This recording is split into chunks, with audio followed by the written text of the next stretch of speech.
wabarakatuh. Pada video kali ini, saya akan membuat sebuah video presentasi mengenai sebuah produk dan cara pemasarannya.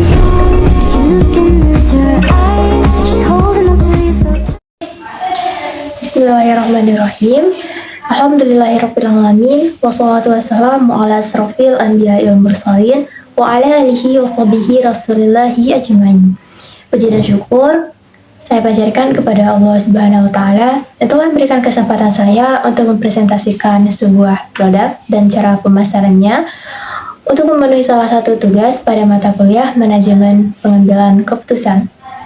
Selanjutnya, selawat beriringkan salam saya sampaikan kepada Rasulullah SAW.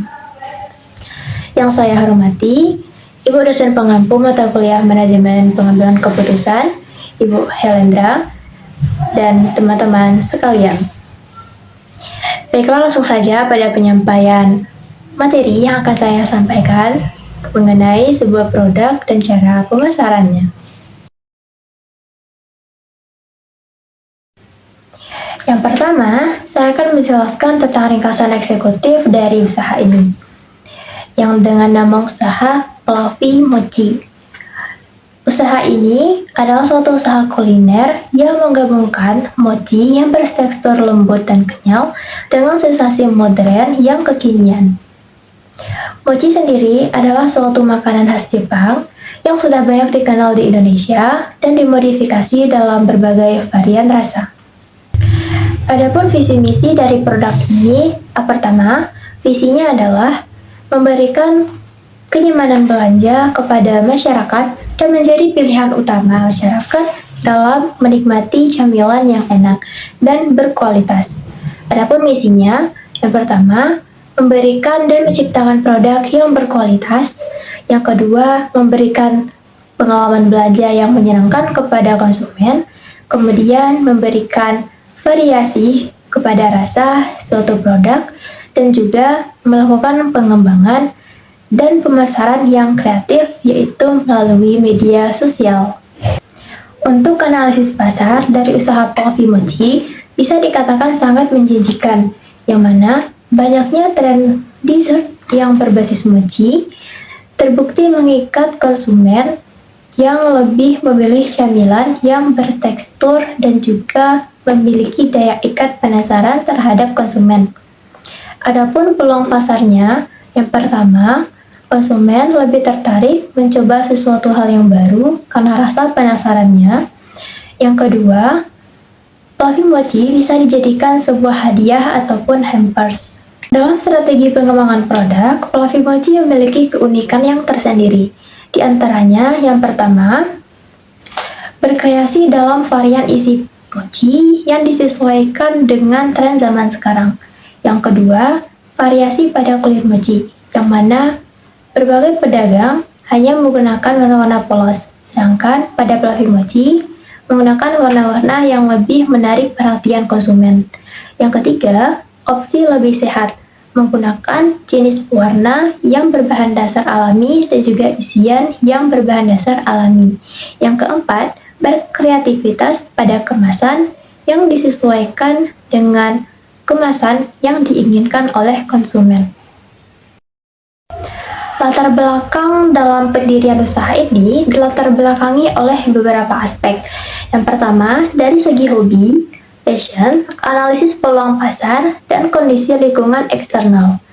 Dalam segi hobi, owner sendiri memiliki hobi dalam segi memasak dan mengeksplorasi dunia kuliner serta bereksperimen terhadap makanan-makanan yang kekinian.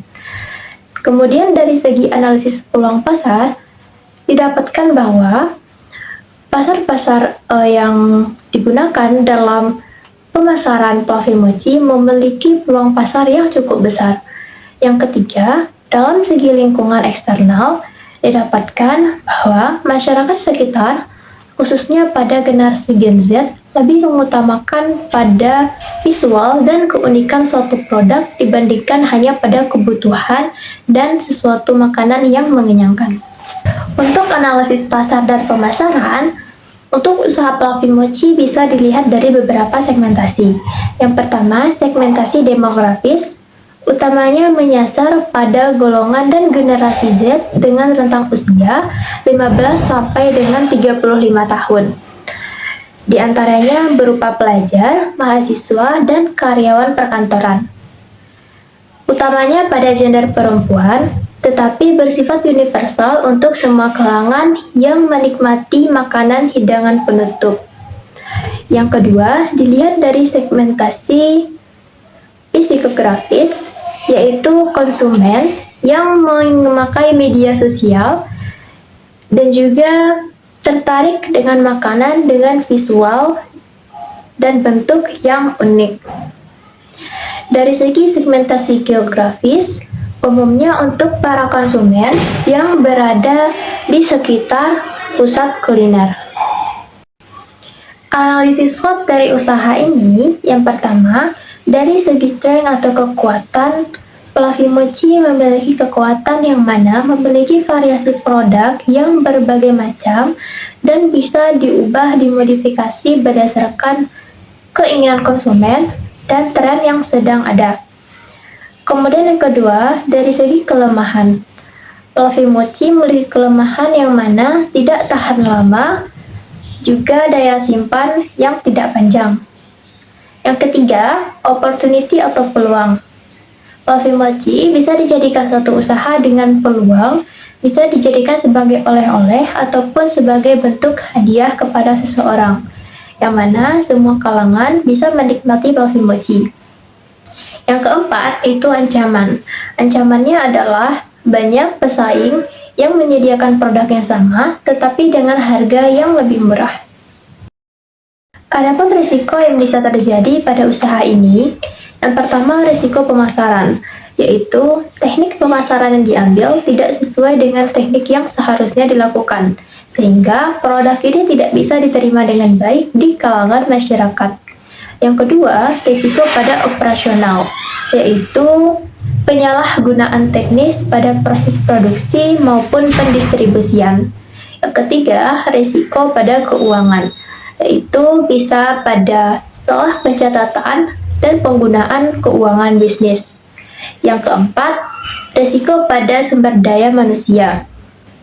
Misalnya, karyawan yang bersifat malas dan tidak bertanggung jawab. Yang kelima, risiko pada pasar, yaitu pasar yang tidak disesuaikan dengan kebutuhan. Adapun pada pasar ini juga bisa terjadi pada perubahan perilaku konsumen, gaya hidup, dan juga kesesuaian kebutuhan. Adapun cara pemasaran yang bisa dilakukan untuk suatu usaha yaitu Fluffy Mochi ini, yang pertama, bisa menggunakan media sosial, yang mana pada zaman sekarang semua orang telah menggunakan media sosial dan sangat berpotensi untuk meningkatkan penjualan serta pengembangan produk dan pengenalan pada usaha Fluffy Mochi. Yang kedua, bisa dilakukan pemasaran secara langsung, yaitu mendatangi para konsumen dan sedikit memberikan misalnya testimoni kepada mereka agar mereka tahu bagaimana produk yang kita pasarkan. Yang ketiga, bisa membuat sebuah template ataupun sebuah brosur yang dibagikan langsung kepada konsumen, yang mana bisa dibuatkan tertera di sana, yaitu nomor yang bisa dihubungi ataupun bisa ditanyai jika konsumen ingin mempertanyakan terkait usaha kita. Kesimpulan dari presentasi saya pada video kali ini, yaitu sebuah usaha itu bisa dikatakan berhasil jika bisa melakukan penjualan dan diminati serta usahanya berkembang. Untuk mencapai usaha yang berhasil tersebut, kita perlu memperhatikan beberapa aspek yang telah kita bahas tadi terkait dengan teknik atau strategi pemasaran, bagaimana analisis dari pasarnya, bagaimana lingkungan eksternalnya, perilaku dari konsumennya, serta kebutuhan apa yang benar-benar diperlukan oleh konsumen. Sekian saja presentasi mengenai sebuah usaha dan teknik pemasaran yang bisa saya sampaikan pada video kali ini. Jika ada kesalahan kata dan pengucapan, saya mohon maaf. Saya akhiri dengan wassalamualaikum warahmatullahi wabarakatuh.